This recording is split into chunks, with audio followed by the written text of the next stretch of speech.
اعوذ باللہ من الشیطان الرجیم بسم اللہ الرحمن الرحیم وَلَقَدْ مَكَّنَّاكُمْ فِي الْأَرْضِ وَجَعَلْنَا لَكُمْ فِيهَا مَعَايِشَ قَلِيلًا مَا تَشْكُرُونَ وَلَقَدْ خَلَقْنَاكُمْ ثُمَّ صَوَّرْنَاكُمْ ثُمَّ قُلْنَا لِلْمَلَائِكَةِ اسْجُدُوا لِآدَمَ فَسَجَدُوا إِلَّا إِبْلِيسَ لَمْ يَكُنْ مِنَ السَّاجِدِينَ صدق اللہ العظیم۔ کل کے درس میں آپ نے سنا کہ دنیا میں کیا جانے والا ہر عمل، چاہے وہ چھوٹا ہے یا بڑا ہے، چاہے وہ نیکی ہے یا بدی ہے، اچھا کام تھا یا برا کام تھا، دن قیامت کے اس کو تولا جائے گا۔ جس کا نامہ اعمال بھاری آ گیا، جس کا پلڑا بھاری ہو گیا وہ کامیاب ہو گیا، جس کا ہلکا ہو گیا وہ ناکام ہو گیا۔ آج اللہ رب العزت انسانوں کے اوپر کیے جانے والے احسان کو بیان فرمائیں گے، اور درس کا خلاصہ بھی یہ ہے کہ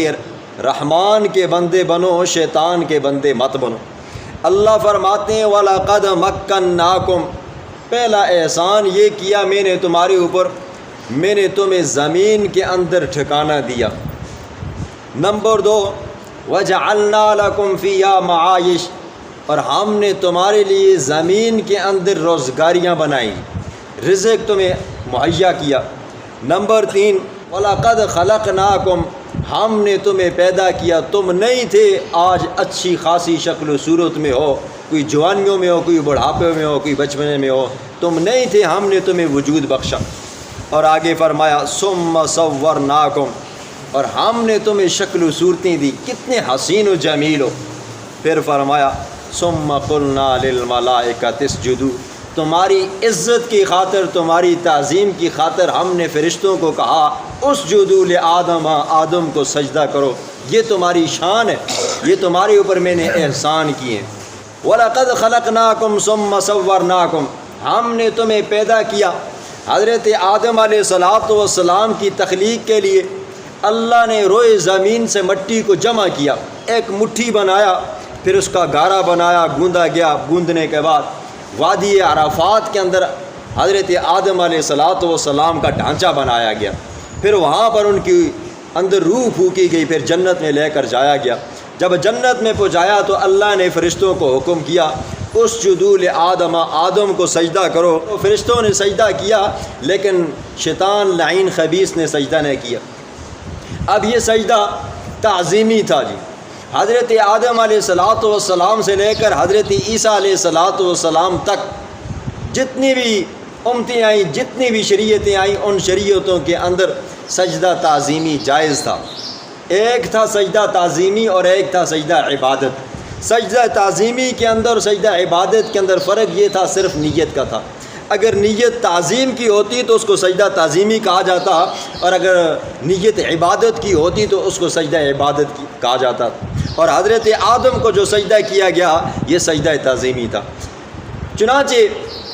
اللہ کے پاک پیغمبر کے ایک مشہور صحابی ہیں حضرت قیس بن سعد رضی اللہ تعالیٰ عنہ، یہ حضور صلی اللہ علیہ وسلم کے زمانے کے اندر جو پولیس تھی صحابہ کی نا جی، ان کے یہ آئی جی تھی، ڈی آئی جی تھے جی، محکمہ پولیس کے آئی جی تھے۔ تو ان کا جانا ہوا عراق کے علاقے کے اندر، ہیرا جگہ تھی، وہاں پر گئے، اور وہ جگہ اس وقت دنیا کی عالمی منڈی شمار کی جاتی تھی۔ وہاں پر گئے، لوگ وہاں پر آتے تھے، کوئی اپنا جانور لے کر آتا بیچنے کے لیے، کوئی اپنی ذریعہ معاش بنانے کے لیے کوئی چیزیں لے کر آتا، کوئی بیچتے، کوئی خریدتے۔ علاقہ عیسائیوں کا گڑھ تھا۔ انہوں نے دیکھا کہ عام لوگ آتے ہیں، اپنے مولویوں کو سجدے کرتے ہیں، جھک جاتے ہیں، اپنے پادریوں کو سجدے کرتے ہیں، جھک جاتے ہیں، اپنے پیروں کو سجدے کرتے ہیں، جھک جاتے ہیں۔ انہوں نے جب یہ منظر دیکھا، دیکھنے کے بعد واپس آئے، اللہ کے پاک پیغمبر کے پاس آئے، کہا یا رسول اللہ، میں حرا مقام پہ گیا، وہاں پر میں نے دیکھا کہ کہ وہاں چھوٹے طبقے کے لوگ اپنے مولویوں کو سجدہ کرتے تھے، اپنے پادریوں کو سجدہ کرتے تھے۔ اگر یہ بات ہے تو آپ تو زیادہ اس کے حقدار ہو کہ ہم آپ کو سجدہ کرو جی۔ اب دیکھیں جی، صحابی ہے اور ہے بھی موحد ہے، لیکن سجدہ تعظیمی کی اجازت مانگ رہا ہے۔ اللہ کے پیغمبر نے فرمایا سجدہ کرنے کی اجازت ہرگز نہیں ہے۔ میری شریعت کے اندر کسی کو نہ سجدہ تعظیمی کرنے کی اجازت ہے، نہ سجدہ عبادت کرنے کی اجازت ہے۔ اگر اجازت دیتا تو میں بیوی کو حکم دیتا کہ وہ اپنے خاوند کو سجدہ کرے، اپنے خاوند کو سجدہ کرے کہ خاوند کے اتنے حقوق ہیں۔ تو فرمایا وَلَقَدْ خَلَقْنَاكُمْ، ہم نے تمہیں پیدا کیا جی۔ مرد کی پیٹ سے نکلنے والا پانی عورت کے رحم میں جانے کے بعد 40 دن وہ نطفے کی شکل و صورت میں رہتا ہے جی، نطفہ بنا رہتا ہے۔ 40 دن گزرنے کے بعد وہ لوتھڑے کی شکل و صورت میں آ جاتا ہے، خون کا لوتھڑا بن جاتا ہے۔ پھر 40 دن گزرنے کے بعد وہ گوشت بن جاتا ہے جی۔ پھر اسی گوشت سے اللہ رب العزت ماں کے پیٹ کے اندر بچی ہے یا بچہ ہے اس کی شکل و صورت بناتا ہے، پھر اس کے اندر روح ڈالتا ہے جی۔ یہ اللہ فرماتے ہیں ہم نے تمہیں پیدا کیا، ثم صورناکم، پھر ہم نے تمہیں صورتیں بخشی، ثم قلنا، پھر ہم نے کہا للملائکۃ اسجدوا، فرشتوں کو کہ اسجدوا لآدم، آدم کو سجدہ کرو، فسجدوا الا ابلیس، سب نے سجدہ کیا الا ابلیس، مگر ابلیس لعین نے سجدہ نہ کیا۔ لم یکن من الساجدین، وہ سجدہ کرنے والوں میں سے نہیں تھا۔ اب یہ قرآن کا یہ مضمون تقریباً ہر جگہ پہ ہے جی، ہر جگہ پہ ہے۔ قال ما منعک، جب سب نے سجدہ کیا نا جی تو شیطان نے سجدہ نہ کیا، تو اللہ نے فرمایا ما منعک اللہ تسجد اذ امرتک، بتاؤ تجھے کس چیز نے روکا ہے جب میں نے تجھے حکم دیا تھا کہ سجدہ کر، تو نے سجدہ کیوں نہیں کیا جی۔ اب دیکھیں نا جی، یہ اس کے اندر جو انا و تکبر غرور تھا وہاں پر ظاہر ہوا جی۔ اب سوال یہ ہوتا ہے کہ یہ جنات آسمانوں پہ کیسے پہنچ گئے جی، جنت میں کیسے پہنچ گئے؟ دیکھیں انسانوں کے پیدا ہونے سے پہلے جنات زمین کے اوپر رہا کرتے تھے جی، تو ان کی شرارتیں، ان کی خباستیں اتنی بڑھ گئی تھیں کہ اللہ نے ایک مرتبہ فرشتوں کے ذریعے انہیں سزا دی تھی۔ اور یہ جو ابلیس تھا بڑا عبادت گاہ، بڑا عبادت گزار تھا جی، تو اللہ نے اس کو اٹھا کر فرشتوں کے ساتھ شامل کیا۔ تو اللہ نے جب حکم دیا تو اس کے اندر وہ ضد، اٹدرمی، انا پرستی، میں تو آگ کا بنا ہوا ہوں جی، یہ تو مٹی کا بنا ہوا ہے، میں بہتر ہوں، یہ کیسے کر سکتا ہے؟ تو اس کے اندر انا آ گئی، میں جو بندہ کہتا ہے نا جی میں ہی ہوں نا، تو وہ بندہ ڈوب جاتا ہے، غرق ہو جاتا ہے۔ تو شیطان نے کیا کہا؟ انا خیر من، میں تو بہتر ہوں اس سے، خلقتنی من نار، تو نے مجھے پیدا کیا ہے آگ سے، وخلقتہ من طین، اور اس کو پیدا کیا ہے مٹی سے۔ حضرت سلطان محمود غزنوی رحمہ اللہ بڑے انصاف پسند بادشاہ گزرے ہیں جی، بڑے انصاف والے تھے جی، بڑے اللہ والے تھے۔ ان کی محفل کے اندر ایک ایاز بچہ ہوا کرتا تھا جی، تو بڑا سمجھدار بچہ تھا۔ تو جب وہ محفل میں بٹھایا کرتے نا جی، تو آس پاس کے جو وزیر چیلے مچیلے ہوتے ہیں نا جی، بعضوں کو تکلیف ہوتی ہے نا جی، وہ اس کو پاس بٹھایا ہوا ہے اور ہمیں نہیں بٹھایا ہوا جی، اس کی خاطر تواضع زیادہ ہوتی ہے اور ہماری نہیں ہوتی۔ تو وزیروں مشیروں نے انگلیاں اٹھانی شروع کر دی جی، دیکھیں یہ چھوٹا بچہ ہے اور ہم وزیر مشیر بیٹھے ہوتے ہیں تو اس سے ہماری شان میں کمی آتی ہے، آپ اس کو کیوں بٹھاتے ہو؟ تو سلطان محمود غزنوی رحمہ اللہ نے کہا دیکھو یہ بچہ کافی سمجھدار ہے، اس طرح کرتے ہیں ایک دن امتحان لیتے ہیں۔ اب امتحان لینے کے لیے آپ نے ملازم کو کہا کہ وہ جو سمنات کا مندر جو میں نے فتح کیا تھا وہاں سے ہیرے جواہرات ملے تھے، لہٰذا کل اس کو میرے دربار میں لانا جی۔ جب دربار میں لایا گیا، ساتھ میں ایک ہتھوڑا لایا گیا، تو سلطان محمود غزنوی نے کہا، اپنے وزیروں کو کہا کہ بھئی اس ہیرو کو توڑ ڈالو۔ ایک وزیر آتا کہتا بادشاہ سلامت بڑا قیمتی ہیرا ہے جی، آپ اس کو توڑ رہے ہو، نقصان ہوگا جی۔ اس نے کہا نہیں توڑنا چاہیے۔ دوسرا آیا، اس نے بھی ایسا جواب دیا، تیسرا بھی، چوتھا بھی، پانچواں بھی، خیر جتنے تھے سب آئے، سب نے یہ جواب دیا، لیکن ہیرا نہ توڑا۔ سلطان محمود غزنوی نے رحمہ اللہ نے کہا ایاز بیٹا اٹھو اور ہیرا توڑو۔ تو اٹھے، پہلی مرتبہ انہوں نے ضرب لگائی اور ہیرا چکنا چور ہو گیا۔ وزیر بھی حیران پریشان ہو گئی، کیا بیوقوفوں والا کام کر دیا، اتنا قیمتی ہیرا تھا اور اس نے توڑ ڈالا۔ کہا اب تم مجھے یہ بتاؤ، ان وزیروں کی تو بات تو تم نے سن لی تھی کہ ہیرا بڑا قیمتی ہے، بادشاہ سلامت نہیں توڑنا چاہیے، تو آپ نے کیوں توڑ ڈالا جی؟ کہا ہیرے کی کتنی قیمت ہوگی یہ میں نہیں جانتا، لیکن میں یہ جانتا ہوں سلطان کی کا حکم تھا ہیرے، ایک ہیرا نہیں لاکھوں کروڑے ہیرے ایسے ہوں بادشاہ کے حکم کی وہ قیمت پوری نہیں کر سکتے۔ تو ایک شاعر کہتا ہے کہ اس وقت شیطان کو سلطان محمود غزنوی کا جو ایاز تھا نا، اس جتنی بھی عقل نہیں آئی جی، اللہ کا حکم تھا بدبخت تو کاٹ ڈالتا تو تجھے کیا ہوتا، اس نے نہ کیا، اس نے کہا میں بہتر ہوں اور یہ تو مٹی سے بنائے ہوئے، فرمایا اللہ نے فرمایا ٹھیک ہے پھر نہیں کیا، قال فرمایا فاہبط منہا، اتر جا اس جنت سے، فما یکون لک، پس کوئی حق نہیں ہے تیرے لیے ان تتکبر فیہا، یہ کہ تو اس جنت کے اندر تکبر کرے، فخرج منہا، پس نکل اس سے، من الصاغرین، ذلیل اور خوار ہو کر۔ قال انظرنی الی یوم یبعثون، دیکھیں نا جی، ہماری جب کوئی مشکل آ جاتی ہے ہم اللہ سے دعائیں مانگتے ہیں نا جی، اکثر اوقات آپ دوستوں کو سنتے بھی ہوں گے، کہتے بھی ہوں، خود بھی بندہ کبھی کبھی کہہ ڈالتا ہے کتنا عرصہ ہو گیا جی دعائیں مانگ رہا ہوں اللہ سن نہیں رہا جی، یہ مشکل پھنسی ہوئی ہے، اللہ سے دعائیں مانگ رہا ہوں، صدقے کر رہا ہوں جی، نفل پڑھ رہا ہوں، نمازیں پڑھ رہا ہوں، لیکن اللہ نہیں سن رہا جی۔ تو اس آیت سے آپ کو ایک سبق ملتا ہے، دیکھیں شیطان نے اللہ کے حکم کا انکار کیا، اللہ نے کہا دفع ہو جا میری جنت سے نکل جا، تو اس نے مہلت مانگی، قال فرمایا انظرنی الی یوم یبعثون، اے اللہ مجھے مہلت دے اس دن تک جس دن تو ان مردوں کو اٹھائے گا جی۔ اب دیکھیں مہلت مانگی تو اللہ نے فرمایا انک من المنظرین، فرمایا تو مہلت دیو میں سے جی، تجھے جتنی مہلت چاہیے تجھے میں نے دے دی جی۔ قرآن دوسری جگہ پہ کہتا ہے الی یوم الوقت المعلوم، ایک وقت مقررہ تک تجھے مہلت ہے، وہ یہ ہے کہ جب پہلا نفخہ پھونکا جائے گا ساری روئی زمین ختم ہو جائے گی، اس وقت تک تجھے مہلت ہے، نفخہ ثانیہ تک تجھے مہلت نہیں دی جا سکتی۔ تو اللہ نے شیطان کی،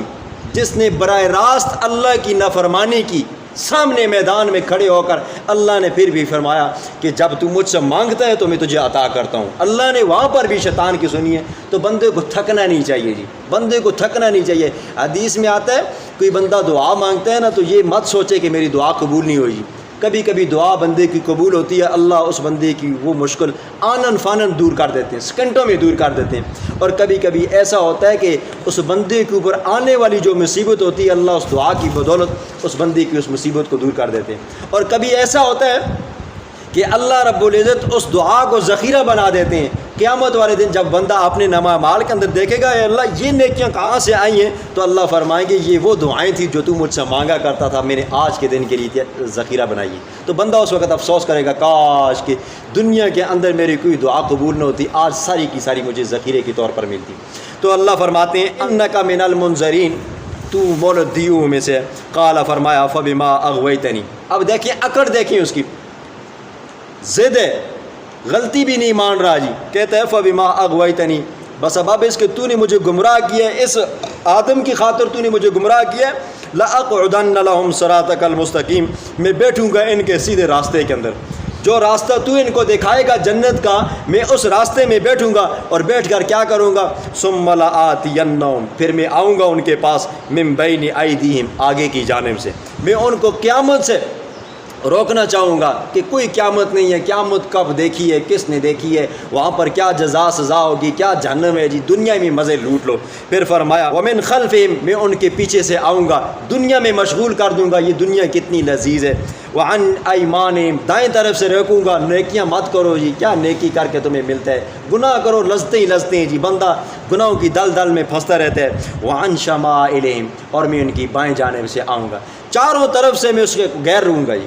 شیطان کہہ سکتا تھا نا کہ بھئی میں اوپر سے بھی آؤں گا، لیکن کہنا بھول گیا، اوپر سے اللہ کی رحمت آتی ہے کہ انسان چاروں طرف سے شیطان نے گھیرا ہوا ہے، لیکن اللہ کی رحمت آسمانوں سے آتی ہے، اوپر سے آتی ہے، بندہ اللہ کی رحمت کے اندر ڈوب کر وہ اپنے نعمتوں کے اندر چلا جاتا ہے، اور بندہ شیطان کے وسوسوں سے اور اس کی گمراہی سے بچ جاتا ہے۔ فرمایا ولا تجد اکثرهم شاکرین، اے اللہ تو اس انسان کی بدولت مجھے ذلیل کرتا ہے، لیکن تجھے کوئی شکر گزار بندہ نہیں ملے گا، میں ان کو ایسا گمراہ کروں گا، کبھی میں ان کو دنیا کی سیر کراؤں گا، کبھی میں ان سے وہ قبر کا عذاب، وہ جہنم کا عذاب، محشر کی سختیاں میں نے بلاؤں گا، ہر طرح کی وہ نعمتیں آسائشیں میں مہیا کروں گا، یہ تجھے یاد کرنا ہی بھول جائیں گے۔ فرمایا اخرج منہا، نکل جا اس جنت سے، مذموما، ذلیل ہو کر، مدحورا، خوار ہو کر، لمن تبعک، سن پھر میرا بھی وعدہ ہے، جو بندہ تیری مانے گا، میری نہیں مانے گا، میرے پیغمبروں کی نہیں مانے گا، فرمایا اللہ من تبعہ کا، البتہ وہ شخص جو تیری پیروی کرے گا، منہم ان میں سے لأملأن جہنم منکم اجمعین، میں تجھے بھی جہنم میں ڈالوں گا، میں ان کو بھی جہنم میں ڈالوں گا۔ خلاصہ یہ ہے کہ رحمان کے بندو رحمان کے بن کر رہو، شیطان کے مت بن کر رہو۔ شیطان وہ ہے جو ازل سے تمہارا دشمن رہا ہے، جس نے رب کی نافرمانی کی ہے وہ تمہارا کیا دوست بنے گا۔ بسم اللہ الرحمن الرحیم وَلَقَدْ مَكَّنَّاكُمْ فِي الْأَرْضِ وَجَعَلْنَا لَكُمْ، البتہ تحقیق ہم نے ٹھکانہ دیا تم کو، فی الارض زمین کے اندر، وَجَعَلْنَا لَكُمْ فِيهَا مَعَائِشَ اور ہم نے بنایا ہے تمہارے لیے زمین کے اندر روزیاں، قلیلا ما تشکرون بہت تھوڑے ہیں جو تم میں سے شکر کرتے ہیں۔ وَلَقَدْ خَلَقْنَاكُمْ البتہ تحقیق ہم نے پیدا کیا تم کو، ثُمَّ صَوَّرْنَاكُمْ پھر ہم نے تمہیں صورتیں دیں، ثُمَّ قُلْنَا پھر ہم نے کہا لِلْمَلَائِکَةِ فرشتوں کو، اسجدوا لِآدَم آدم کو سجدہ کرو، فسجدوا سب نے سجدہ کیا، الا ابلیس مگر شیطان نے نہیں کیا، لم یکن من الساجدین نہیں تھا وہ سجدہ کرنے والوں میں سے۔ قال اللہ نے فرمایا ما منعک کس چیز نے تجھے روکا ہے، اللہ تسجد اذ امرتک یہ کہ تو نے سجدہ نہیں کیا، اذ امرتک جب میں نے تجھے حکم دیا تھا۔ قال جواب دیا شیطان نے انا خیر من میں بہتر ہوں اس سے، خلقتنی تو نے مجھے پیدا کیا ہے من نار آگ سے، وخلقتہ اور تو نے اس کو پیدا کیا من طین مٹی سے۔ قال اللہ نے فرمایا فاہبط منہا پس نکل جا اس جنت سے، فما یکون لک پس کوئی حق نہیں ہے تیرے لیے، ان تتکبر فیہا یہ کہ تو تکبر کرے اس جنت کے اندر، فاخرج پس نکل جا انک من الصاغرین بے شک تو ہے ذلیلوں میں سے۔ قال انظرنی شیطان نے کہا انظرنی مجھے مہلت دے، الی یوم یبعثون اٹھائے جانے کے دن تک۔ قال اللہ نے فرمایا انک بے شک تو من المنظرین مہلت دیوں میں سے وقت معلوم تک۔ قال شیطان نے کہا فبما اغویتنی پس بسبب اس کے تو نے مجھے گمراہ کیا ہے، لاقعدن لهم البتہ میں بیٹھوں گا ان کے لیے، صراطک المستقیم تیرے سیدھے راستے کے اندر، ثم لآتینہم پھر میں آؤں گا ان کے پاس، من بین ایدیہم آگے سے، ومن خلفہم اور ان کے پیچھے سے، وعن ایمانہم ان کی دائیں جانب سے، وعن شمائلہم اور بائیں جانب سے، ولا تجد اکثرہم شاکرین اے اللہ تو نہیں پائے گا ان میں سے کس اکثروں کو شاکر۔ قال اخرج اللہ نے فرمایا اخرج نکل جا منہا اس جنت سے، مذعوما ذلیل ہو کر، مدحورا خوار ہو کر، مردود ہو کر، لمن تبعک سن میرا اعلان بھی وہ شخص تبعک جو تیری پیروی کرے گا، منہم ان میں سے، لأملأن البتہ ضرور بضرور میں بھروں گا، جہنم کو، منکم تم سے، اجمعین سب کے سب۔ اللہ رب العزت شیطان کے وسوسوں سے ہمیں محفوظ فرمائے۔